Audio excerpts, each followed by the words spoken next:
gancho, Aline, o que a gente perde, na tua opinião, quando a gente molda as pessoas de acordo com o padrão socialmente aceito? Qual a tua visão nesse sentido? Então, né, Maíra, aqui, indo, né, ao encontro da fala da Flávia e concordando e assinando com tudo também, né? No momento que a gente chega numa empresa, hoje, por exemplo, a gente pensa nessa gestão da diversidade, né? Então, como é que a gente faz uma gestão da diversidade? A gente vai muitas vezes pela cultura da empresa. O que essa empresa vem atuando, a forma que ela vem se desenvolvendo. Mas a gente sabe que inconscientemente existe um controle dos corpos, vamos dizer aí, né? Porque a gente tem metas, a gente tem padrões, e isso é uma coisa que já está no nosso inconsciente. Então, como a gente vai trazer isso para a forma de consciência, é muito mais além, é muito mais difícil. Porque, como a Flávia bem colocou, a gente é uma sociedade onde cada um tem o seu jeito, tem a sua singularidade, tem a sua forma de se expressar, tem a sua forma de se comunicar e tem também a sua criatividade e o seu próprio potencial, né? Ou seja, a sua própria maneira também de resolver e potencializar as coisas. Então, uma empresa, quando ela vem com esse sentido de controle, de podar muitas vezes a criatividade, a opinião, a famosa, como é que é a sua frase, Maíra? A ostra feliz não faz pérola, né? Quando Minha muitas não, do vezes. Rubem Alves, eu tenho Isso, muita citada dele. isso, você sempre cita, eu acho essa frase maravilhosa e ela se encaixa em inúmeros conceitos, inclusive aqui na nossa conversa hoje, né? Porque se você não tem essa revoluçãozinha diária, muitas vezes você não vai conseguir atingir o ponto de fato incluir todo mundo no universo, né? E uma empresa só tem a ganhar quando ela passa a respeitar isso. Mas, claro, é difícil muitas vezes a gente mudar uma cultura, isso não é do dia para a noite, isso são anos, isso vai muito além de um diagnóstico, né? E também pela questão de você estar aberto a mudanças. Isso é o primeiro ponto-chave, você se abrir à mudança, você aceitar que até o momento você não conhecia aquilo, então agora você vai aprender um novo jeito. E sim, a gente se desenvolve muito mais, as ideias surgem mais, a criatividade traz muito além, né?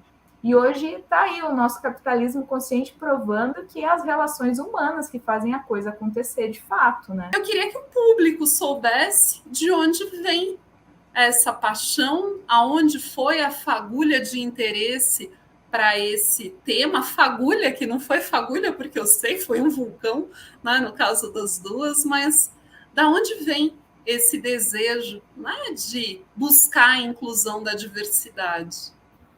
Então, Maíra, assim como a Flávia, né, eu fiquei aqui escutando, né, e prestigiando todo esse discurso dela e eu vi muito a minha mãe nesse discurso, né? Então, o meu, né, tudo iniciou, eu tive a honra, né, de no meu ensino médio estar estudando com surdos. Confesso para vocês que na época eu não entendia nada, para mim eles só se comunicavam com uma língua diferente, enfim, a gente aprendia alguns sinais, não tinha um professor específico para eles, né? Então, para mim, tudo era diversão, gente. A gente no ensino médio, a gente está lá para se formar, mas também a gente quer ver os amigos, quer se divertir. Então, eles entravam na mesma vibe que a gente e era aquilo, né? Eu não tinha consciência nenhuma para saber que eles estavam lá sendo mero copistas, né? E não estavam evoluindo de fato na sua educação. E aí, depois, né, a minha mãe teve um temporãozinho, ela engravidou, né, próxima aos 40 anos, e aí nasceu meu irmãozinho, né, o Alisson, né. Já vou deixar um abraço aqui para ele, que eu sei que ele vai estar assistindo a gente depois, e a minha mãe também, ao meu pai, que hoje eu devo tudo a eles, né. Então, para mim foi uma mudança tremenda de vida, pois a gente começou a mudar toda a nossa rotina, né. Tem aquela coisa, a minha mãe, poxa, engravidar perto dos 40 anos, eu não estava planejando, enfim, foi todo um susto ali. E aí ele nasceu e a gente percebeu que ele tinha muitas diferenças. Ele chorava muito, ele era muito agitado, mas mesmo assim foi um presente que a gente recebeu, todo mundo pegava no colo, todo mundo queria dar carinho, e aí ele foi se desenvolvendo e aí começou aquela rotina, né, de ir nos médicos, de tentar saber o que tinha de errado, o que está acontecendo, será que isso está acontecendo com a gente? E aquele choque de realidade foi muito grande. Para toda a minha família, e é ainda até hoje, né? Muda completamente a rotina. A gente passa aí dentro de A Paz, onde a gente conhece a realidade de outras famílias e aonde a gente conhece a força também dos pais que têm um filho com necessidade específica, um filho com deficiência. Não é nada fácil. A gente falar, eu digo aqui ainda, eu falar é um sentimento que é angustiante, é difícil a gente falar sobre, mas para um pai e para uma mãe é muito mais pesado, ainda mais para os meus pais, que eram de interior, que não tiveram a oportunidade de estudar, eles investiram na agricultura, né? Eles têm todo o conhecimento deles voltado para essa área de agricultura, né? De suinocultura. Então, eles não investiram nesse outro conhecimento de ter mais relações públicas, de conversar com mais pessoas com uma mente mais aberta. Então, a realidade deles era aquela. E aí foi onde tudo isso começou a mudar. A casa, assim, começou a inverter. A inversão de papel foi muito além. E aí eu gostava muito da parte da mecânica, né? Da parte das ciências exatas, que eu pude realizar isso lá no meu mestrado, né? E, e fui para a área da pedagogia, fui para a área das políticas públicas, fui para a área da interpretação de Libras, e foi onde eu conheci um universo completamente diferente, um universo de associações, um universo de APAI, um universo de vivenciar esse luto, muitas vezes, do filho vivo dentro de casa, e a nossa cabeça muda muito, gente, muda muito. Não tem como você militar por uma coisa sem você vivenciar esse sentimento. Eu falo isso assim de um lugar que é muito. Vem um sangue no olho quando a gente vai defender a inclusão. A gente realmente vai porque a gente acredita que aquilo é capaz. A gente vê eles todo dia dentro de casa evoluindo. Então a gente sabe que eles vão muito além e que isso é capaz, né? E hoje a gente transita no meado de conquistar políticas de equidade. A igualdade não resolve. Esse discurso de igualdade para todos não resolve, gente. A gente está aqui lutando por equidade, que cada um tenha a sua política pública que realmente emancipe, porque a gente vem de uma concepção que muitas vezes o Estado, as nossas normativas dizem o que é para a gente ser, né?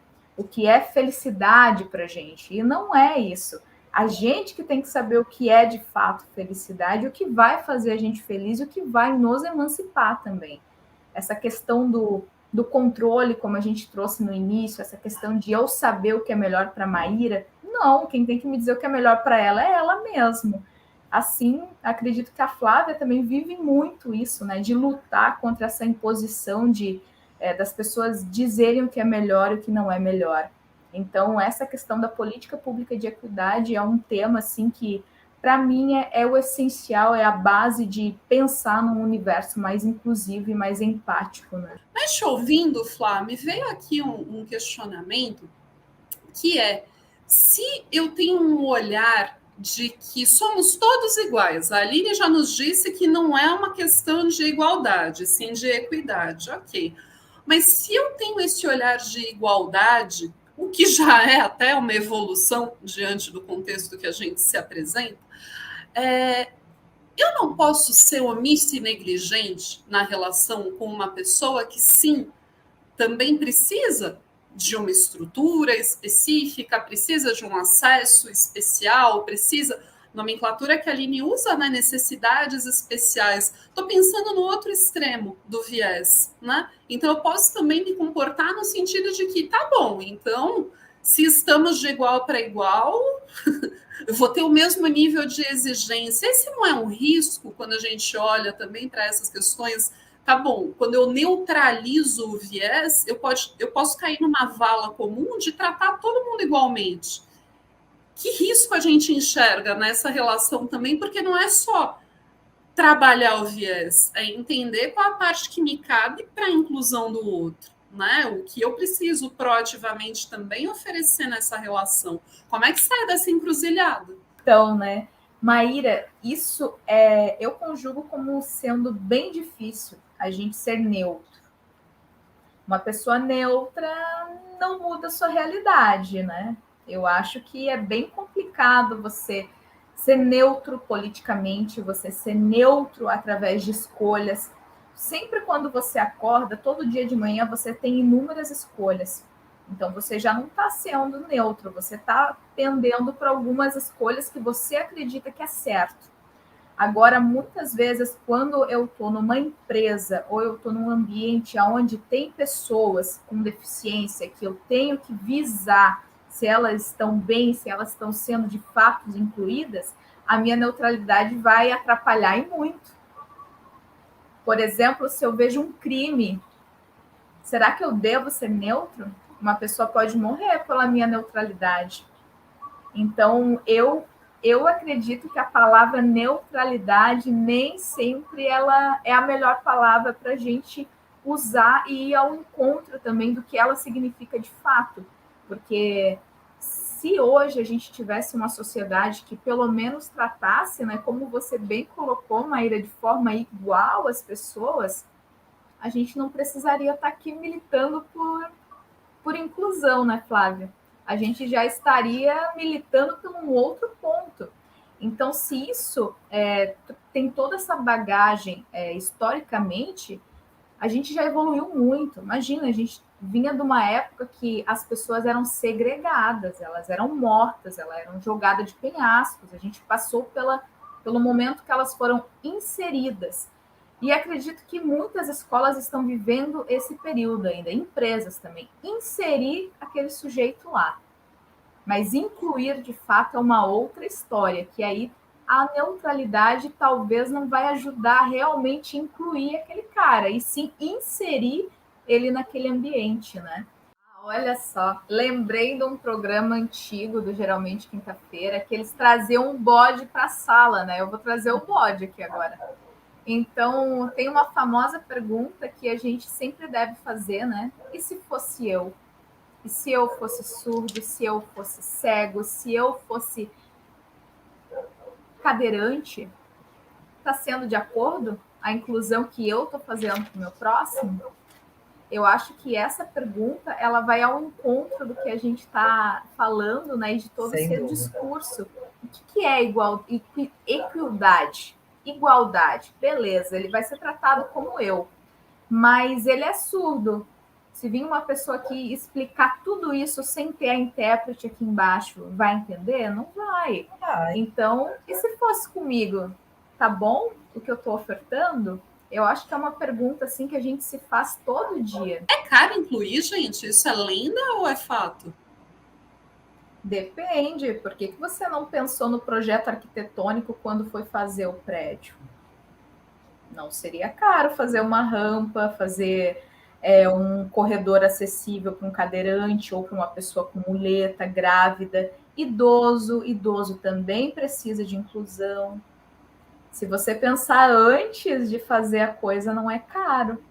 Flávia, Maíra, eu sou. A Maíra sabe que eu sempre sou um pouco utópica, às vezes, nas coisas, né? E aí eu fiquei pensando aqui agora, e se a gente conseguisse mudar o sistema? Eu acredito muito que a educação é uma das políticas públicas mais emancipatórias, né? Se desde a minha educação infantil eu já trabalhasse com os professores essa formação, as crianças iriam crescer, iriam virar adolescentes, iriam ficar jovens, iriam casar, iriam ter famílias, iriam para o mercado de trabalho. Então, a visão delas seria totalmente diferente. Para mim, sempre foi algo muito natural, até porque eu estudei com surdos, amigos são surdos. Hoje eu sou gestora numa universidade, o meu estagiário, que é o meu braço direito, é surdo. E, claro, foi aquele impacto para todo mundo, mas como é que eu vou me comunicar com ele? Eu sempre brincava, não sei, se tu não quer entrar num curso de Libras, né? Tu vai lá e tenta, dá o teu jeito. E nunca teve nenhum problema, a produtividade é a mesma. Então, muitas vezes isso é um preconceito e também uma falta de querer sair do comodismo que a gente está, do conforto, né, de querer aprender, de tentar se comunicar diferente, e talvez mexer num sistema que está aí. Então, é muito fácil a gente pôr cota para isso, por aquele outro, mas e por que a gente não tenta mexer no sistema, lá na base? Talvez em 10, 15 anos a gente consiga ter um avanço muito grande, muito idealizador. Eu sei que é um pouco utópico da minha parte, né? Tá falando em mexer em todo um sistema, mas eu acredito que seja uma das únicas maneiras, de fato, para a gente conseguir ter alguma mudança, porque a empresa tem que incluir, né? Existe uma lei, existe uma cota, ok, a lei está aí, mas e a forma que ela vai estar incluindo? Então, esse sujeito, Flávia, que você fez de tudo para ele conseguir essa vaga e deu praticamente de presente a alternativa para ele conseguir essa vaga e para as pessoas aceitarem ele também. Então, tu imagina na cabeça das pessoas o incômodo. Poxa, eu vou ter que me esforçar, vou ter que aprender algo diferente. Mas esse sujeito consome, ele é um cidadão. E aí? Vem aquela questão que a Maíra trouxe de indagação, né? Um custo é um investimento, né? E o quanto a gente também, quando a gente fala de relações humanas, que a gente prega muito, né, essa sociedade mais empática, mais sustentável, a gente bate diretamente nessa questão do custo, porque ser sustentável também gera custo, aqui bem entre aspas, né? Se eu acreditar que isso é um custo e não um investimento. Ser inovador também é um investimento. Então, tudo isso transita por essa questão que a mudança tem que ser feita. A gente não vive mais numa época dos meus avós que a inovação era ter uma tobata arando uma terra. Não, hoje é muito mais além. Então, teve toda uma indústria que investiu nessa inovação para hoje a gente ter uma plantação muito maior, para a gente ter uma lucratividade muito maior também. E assim é nas nossas relações, né? Como é que bateu essa fala para ti, Aline? Eu senti que foi fundo. Olha, Flávia, bateu que o assistencialismo incapacita as pessoas. Então, toda a sua frase, né, ela girou em torno de você dar as ferramentas e não de você dar o produto pronto. Ou seja, você dá estratégias para que essa pessoa consiga, dentro da sua potencialidade, desenvolver o produto. E não você ir lá e dar esse produto pronto, né? E aí entra tudo aquilo que a gente está permeando até agora, né? As políticas de equidade. Como é que eu vou realmente ir ao encontro desse sujeito sem estar assistencializando ele? Porque o coitadismo, o tadinho, isso vem do assistencialismo. Isso vem de uma coisa de passar a mão na cabeça porque ele é inferior. Então, isso é uma questão que a gente tem que cuidar muito, né?